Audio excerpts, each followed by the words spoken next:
Hey guys, it's Shell, Purveyor of Geekery, and we're discussing invitation templates that you can get at the shop, purveyorofgeekery.com, and how to edit the Photoshop files today that you find inside. So basically, you should have your files already. They're going to be zip files that you get. There might be one, there might be four, depends on how big and how many files there are for your individual template.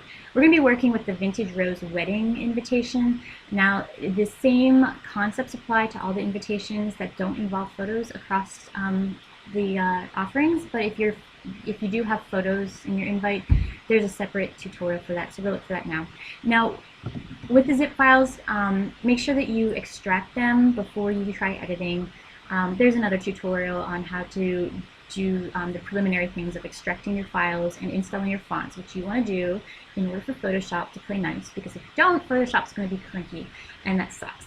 Cranky Photoshop sucks, and you'll have problems. So make sure that you use the unzipped extracted files that you've created in the other tutorial to edit, and not the ones that you find in the zip file, because they will not play nice with you. But these ones will. So we're going to go ahead and we're going to look at the .tiffs, or they could be .psd. Both of them are interchangeable layer files for Photoshop. So one of them will be a single, you can see single one up. One of them will have a big black bar across it. This is a 2-up one. You can see it in their names, 2-up. That one doesn't say 2-up. So what basically the 2-up is for printing at home. It has the crop marks, and it's laid out so that you can just print it out on your printer, and you can have 2 invitations by the time you're done cutting them out, editing it, and all that stuff. Whereas the single one is for uploading to the printer. Now this is pretty straightforward, assuming you know how to edit text in Photoshop. If you don't know how to edit text, then you'll want to go look at tutorials online on how to do that. So if you have basic knowledge of how to edit text and save, you're going to be set.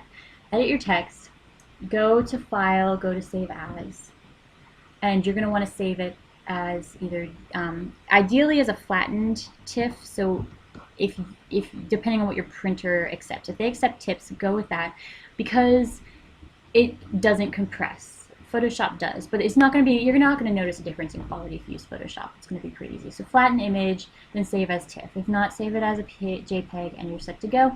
This file already includes the bleed, so you don't have to worry anything about that.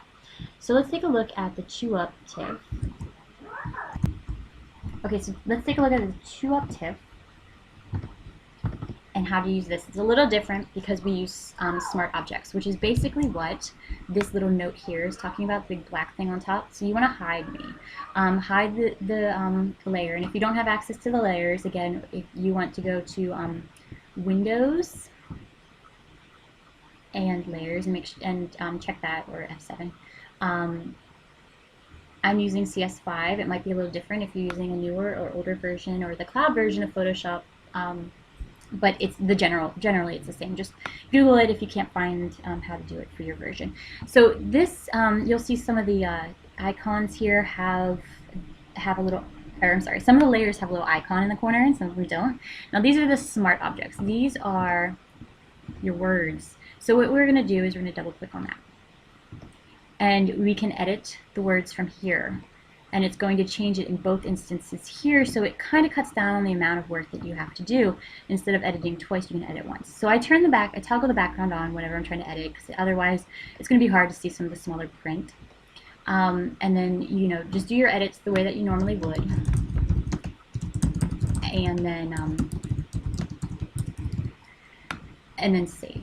Control S saves, right? And then you'll see that it overwrites on the invite. But then we have big ugly white, right, big ugly box. So that's the thing, is make sure that whenever you do save, you toggle off your background, because you really need to have that transparency. And I did that on purpose so you could see. So it's overran a little bit.